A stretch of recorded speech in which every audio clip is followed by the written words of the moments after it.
새벽 예배 오신 여러분 주님 이름으로 축복합니다. 찬송가 492장 찬양하겠습니다. 492장입니다.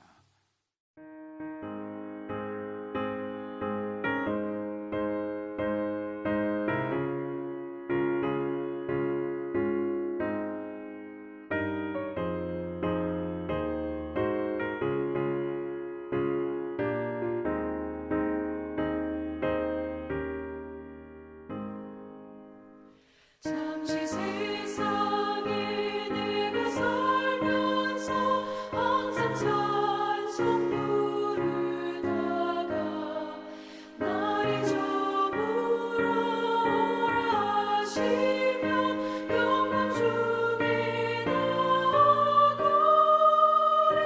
열린 천국 문 내가 들어가 세상 짐을 내려놓고 빛난 멸류관 받아 쓰고서 주와 함께 길이 살리. 오늘은 데살로니가 전서 1장 1절부터 10절까지 말씀 보겠습니다. 데살로니가 전서 1장 1절에서 10절까지 한 절씩 교독하겠습니다. 바울과 실루아노와 디모데는 하나님 아버지와 주 예수 그리스도 안에 있는 데살로니가인의 교회에 편지하노니 은혜와 평강이 너희에게 있을지어다. 말미암아 항상 하나님께 감사하며 기도할 때에 너희를 기억함은 너희 믿음의 역사와 사랑의 수고와 우리 주 예수 그리스도에 대한 소망의 인내를 우리 하나님 아버지 앞에서 끊임없이 기억함이니 하나님의 사랑을 입은 형제들아 너희를 택하심을 아노라. 이는 우리 복음이 너희에게 말로만 이른 것이 아니라 또한 능력과 성령과 큰 확신으로 된 것임이라. 우리가 너희 가운데서 너희를 위하여 어떤 사람이 된 것은 너희가 아는 바와 같으니라. 환난 가운데서 성령의 기쁨으로 사춤을 받아 우리의 믿음에 그러므로 너희가 마게도냐와 아가야에 있는 모든 믿는 자의 본이 되었느니라. 마게도냐와 그에게만 들릴 뿐이라. 하나님을 향하여 그의 믿음의 소문이 각처에 퍼졌으므로 우리는 아무 말도 할 것이 없노라. 그들이 우리에 대하여 스스로 말하기를 우리가 어떻게 너희 가운데 들어갔는지와 너희가 어떻게 우상을 버리고 하나님께로 돌아와서 살아계시고 참되신 하나님을 섬기는지와 또 죽은 자들 가운데서 다시 살리신 우리 아들이 하늘로부터 강림하실 것을 너희가 어떻게 기다리는지를 말하니 이는 그령의 노하심에서 우리를 건지시는 예수시니라. 아멘. 오늘은 믿음의 소문나는 교회라는 제목으로 같이 새벽 말씀을 나누겠습니다. 오늘부터 데살로니가 전서 말씀을 같이 나누게 되었는데요. 데살로니가 이 교회 어떻게 데살로니가의 교회가 생기는지 복음이 들어갔는지는 사도행전 17장에 그 내용이 기록되어 있습니다. 바울이 2차 전도 여행 때 이 데살로니가를 방문을 합니다. 원래는 소아시아 이쪽에 복음을 전하려고 했는데 성령의 강권적인 역사로 그 복음을 전하는 일이 바울의 일이 자꾸 막히고 근데 바울이 눈치를 못 채니까 성령이 이제 마게도냐 환상 중에 마게도냐인이 나타나서 이리로 건너와서 우리에게 복음을 전해라 이렇게 환상을 보게 되고 자 그래서 더 이상 소아시아가 아니라 바다를 건너서 마게도냐 지역으로 갑니다. 그래서 처음 만난 곳이 빌립보 교회였고요. 그리고 빌립보 교회를 지나서 마게도냐 지역의 수도라고 할 수 있는 데살로니가에 이르게 됩니다. 참고로 마게도냐, 성경에 또 아가야 이렇게 나오죠. 그리스 전체를 두고 북쪽을 마게도냐 지역이라 그리고 남쪽을 아가야 지역이라고 이렇게 부릅니다. 그래서 북쪽의 마게도냐 지역의 주도가 데살로니가, 그 남쪽의 아가야 지역의 주도가 고린도입니다. 마게도냐와 아가야 이러면 지금 그리스도 전체를 두고 이야기하는 거라고 이렇게 생각하시면 되겠습니다. 이 데살로니가에 이르러서 그래서 이제 사도행전 17장에 보면 새 안식일에 걸쳐서 3주 동안이라고 얘기할 수 있겠죠. 그러니까 또 이 유대인들은 안식일에 회당에 모이니까 이게 이제 도시가 큰 도시니까 회당이 있었어요. 빌립보에는 회당이 없어서 어떻게 복음을 전합니까? 우물 빨래터에 갔더니 사람들이 있고 기도할 수 있는 곳 찾아다니고 했는데, 근데 데살로니가는 큰 도시다 보니까 유대인들이 많이 살고 회당이 있어서 회당에서도 매일 복음을 사람들이 모이는 게 아니죠. 그래서 안식일에 모여 있으니까 그 안식일에 3번에 걸쳐서 그 유대인들에게 또 많은 사람들에게 예수님에 대해서 바로 전하게 됩니다.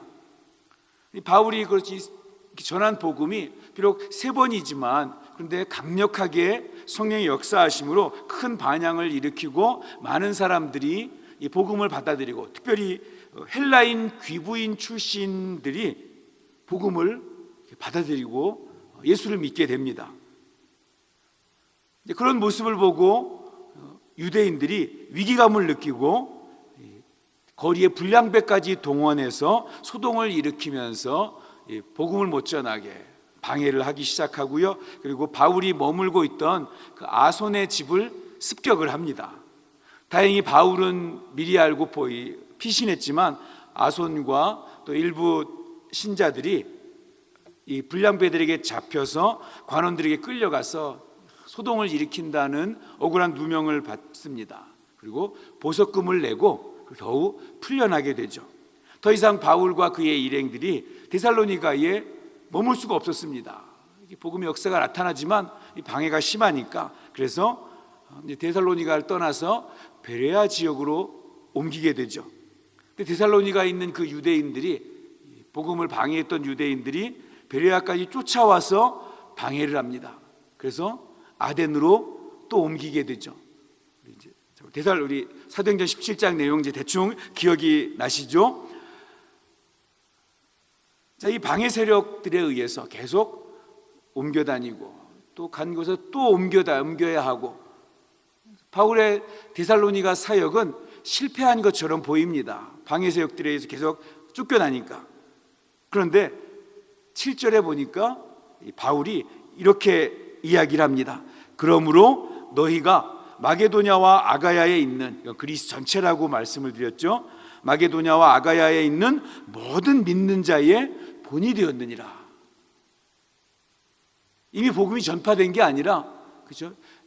처음에 건너와서 빌립보에서 복음을 전했고, 빌립보에서 조금 내려와서 이제 데살로니가에서 복음을 전하다가 이런 어려움을 만나서 쫓겨났는데, 그래서 실패한 것 같고 복음이 아직 전해지지 않은 것 같았는데, 그런데 이 데살로니가의 사람들의 이 복음의 역사가 마게도냐와 아가야에 있는 모든 믿는 자의 본이 되었다고 그렇게 바울이 이야기를 합니다. 어떻게 박해가 있고 또 3번밖에 복음을 못 전하고 쫓겨났는데, 그런데 그곳에 어떻게 교회가 생기게 되고, 데살로니가 교회죠. 또 더군다나 약할 것 같고 그냥 미미할 것 같은데, 그런데 이 그리스 전체에 복음의 믿음의 소문이 날 정도로 이렇게 아름답고 역사하는 힘이 있는 그런 교회가 되었을까요? 아름다운 소문이 퍼졌다고 이야기합니다. 어떤 소문이 퍼졌을까요? 3절입니다. 너희 믿음의 역사와 사랑의 수고와 우리 그리스도 예수에 대한 소망의 인내에 대한 인내가 있다고 소문이 퍼진 거예요. 데살로니가 교회는 믿음의 역사가 있는 교회로 주위에 소문이 퍼졌습니다. 이 믿음의 역사라는 것은 믿음의 히스토리를 말하는, 히스토리하는 그런 역사가 아니고요, 힘력자를 써가지고 어떤 믿음을 따라 행하는 어떤 행위, 큰 행위가 나타나는 교회였다는 것입니다. 우리 하나님의 역사하심 이렇게 이야기하잖아요. 역사는 히스토리가 아니잖아요. 하나님의 일하심, 바로 그 역사입니다. 믿음은 신앙생활의 출발입니다. 신앙은 지식이나 경험에 의해서가 아니라 하나님에 대한 믿음으로 출발합니다. 그래서 성경은 믿음으로 하지 않는 모든 것이 다 죄라고 이렇게 말씀합니다. 그런데 믿음은 언제나 구체적인 행위를 수반합니다. 그래서 야고보는 행위 없는 믿음은 그 자체가 죽은 것이다 라고 증언할 정도였죠. 데살로니가 교회는 예수 그리스도를 향한 뜨거운 믿음이 있었는데, 그런데 믿음의 고백만 있는 것이 아니라 그 믿음대로 살아가는 행위가 있는 교회였던 거죠. 믿음이 있을 뿐 아니라 그 믿음을 따라 살았습니다. 그래서 핍박이 있고 어려움이 있지만 그 가운데서도 그 믿음을 가지고 살려고 최선을 다했고, 그래서 믿음의 행위가 있는 교회, 믿는 대로 행하며 사는 교회.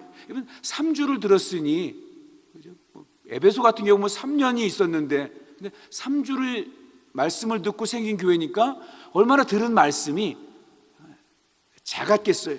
그런데 비록 들은 거는 작고 믿음이 깊지는 못한다고 할지라도, 믿음이 깊은 거 아니에요. 믿음에 대해서 많이 알지는 못한다고 할지라도 들은 말씀대로 살아가는 교회, 말씀대로 들은 걸 가지고 그대로 살아가는 교회였던 거죠. 그래서 믿음의 역사가 있다고 소문이 났던 것입니다. 또 데살로니가 교회에는 사랑의 수고가 있었대요. 여기서 수고라는 말은 그냥 수고하십니다 하는 그 정도의 수고가 아니라 해산의 수고, 그 정도로, 그러니까 고통이 따르는 수고라는 의미를 가지고 있습니다. 그래서 채찍에 맞다라는 거랑 열심히 일한다는 두 가지 의미를 같이 가지고 있대요. 감정적으로 그냥 사랑한다 이게 아니고, 사랑하기 위해서 내가 수고하고 손해보고 애쓰고 양보하고 이런 일들이 같이 들어가 있는 그러한 사랑의 표현이에요. 예전엔 많이 부르던 찬양인 찬송 복음성가였는데 요즘은 못 불러봤어요. 수고하지 않으면 어떻게 형제를 사랑하나, 내 마음에 아픔이 없이는 어떻게 자매를 사랑하나, 손해보지 않으면 어떻게 이웃을 사랑하나, 나의 이익만 따지면 어떻게 교회를 사랑하나, 이런 내용의 복음성가였어요. 사랑하는 것은 손해보는 거고 사랑하는 것은 양보하는 거다, 이런 내용이었는데요. 맞습니다. 데살로니가 교회는 바로 그렇게 사랑을 실천하는 그러한 교회였습니다. 예수님을 사랑하십니까? 교회를 사랑하십니까? 사랑은 수고를 동반해야 합니다. 사랑은 나의 희생과 나의 고통까지도 감수하는 그런 수고가 따르는 것이 진짜 사랑입니다. 그럼에도 불구하고 사랑으로 수고하는 곳에는 항상 기쁨이 있습니다. 데살로니가 교인들처럼 사랑의 수고로 말미암아 기억되는 그러한 교회 공동체, 그러한 목장 되었으면 좋겠습니다. 그러면 데살로니가 교회의 성도들에게는 참 생각할수록 아름다운 게 3주 말씀을 듣고 생긴 교회인데 이런 아름다움이 있어요. 소망의 인내가 있었다고, 그걸로 소문이 났다고. 그러니까 있는 정도가 아니라 이 아가의 이 그리 전체에 소문이 날 정도였으니까 소망의 인내가 있었습니다. 박해와 어려움이 있는데 바울도 그 박해 가운데 데살로니가를 떠났잖아요. 그런데도 하나님 나라를 소망하면서 다시 오실 예수 그리스도를 소망하면서 믿음을 지키는 그런 인내가 있었습니다. 많은 어려움과 환란이 있습니다. 그런데 예수 그리스도께서 다시 오실 때 우리 눈에서 흘리는 그 눈물을 닦아주시면서 우리를 위로해 주실 것이다, 다 보상해 주실 것이다 라는 그러한 소망을 가지고 인내했던 거죠. 예수님이 다시 오신다는 그러한 재림의 소망이 데살로니가 교인들에게 굳건하게 있었습니다. 데살로니가 교회 성도들은 이렇게 믿음의 역사, 사랑의 수고, 소망의 인내가 있었고, 그 믿음의 소문이 고린도에 있는, 말씀드린 데살로니가는 북쪽에 마게도냐의 주도고 고린도는 남쪽 아가야의 주도라 그랬죠. 지금 이제 바울이 고린도에 있는데 이 소문이 거기까지 막 들려오고 있는 거예요. 그래서 디모데를 또 이제 보내서 조금 더 가르치기도 하거든요. 어떻게 이렇게 이런 소문이 나고 이렇게 아름답고 건강한 교회로 될 수 있었을까? 제가 이제 시간 중에 짧게만 말씀드릴게요. 첫 번째로 5절에 보니까 바울의 전한 그 복음의 말씀을 능력과 성령과 큰 확신 가운데 그 바울이 전한 설교를 하나님의 음성으로 들었던 거예요. 저거 하나님이 주시는 말씀이다라고 들었기 때문에, 그리고 그렇게 들은 말씀을 가지고 6절에 보니까 그걸 하나님의 말씀으로 받을 뿐만 아니라 들은 대로 순종하며 살았던 거예요. 들리는 말씀을, 하나님의 말씀을 하나님의 음성으로 듣고 그것에 따라서 또 그대로 순종하고, 그러다 보니까 믿음의 역사와 사랑의 수고와 소망의 인내가 있었던 거죠. 그래서 8절에 너희 믿음의 소문이 각처에 퍼져서 더 이상 내가 너희들에게 해줄 말이 없을 정도로, 내가 할 말이 없다라고 이야기할 정도였습니다. 바울이 이 고린도 데살로니가 교회 성도들 이야기 들으면서 바울이 이렇게 기뻐할 정도였으니까 하나님은 얼마나 기뻐하셨을까요? 데살로니가 교인들을 보면서. 우리 과테말라 사랑의 교회도 이런 교회 될 수 있었으면 좋겠습니다. 그러기 위해서 우리가 이 믿음의 역사와 사랑의 수고와 소망의 인내로 소문나기 위해서 먼저 우리가 하나님의 말씀을 들을 때 다른 사람이 아니라, 저 목사가 하는 이야기가 아니라 하나님께서 나에게 주시는 말씀이다라고 들을 수 있어야 합니다. 그리고 들었으면 들은 데서 귀만 듣고 끝나는 것이 아니라 순종하는 사람이 될 때, 그럴 때 믿음의 역사가 나타나고 사랑의 수고가 풍성해지고 소망의 인내가 있는 그러한 아름다운 소문이 나타나고 또 우리의 삶의 신앙의 기쁨이 있는 그런 교회 되기를 주님의 이름으로 축복합니다. 기도하겠습니다. 하나님 아버지, 감사합니다. 칭찬받는 데살로니가 교회처럼 믿음의 역사가 넘쳐나고 고난과 어려움 가운데서도 소망의 인내가 있고, 그리고 우리 가운데 사랑의 수고로 서로 섬기는 그러한 교회, 그러한 성도 되게 하여 주시옵소서. 예수님의 이름으로 기도하옵나이다.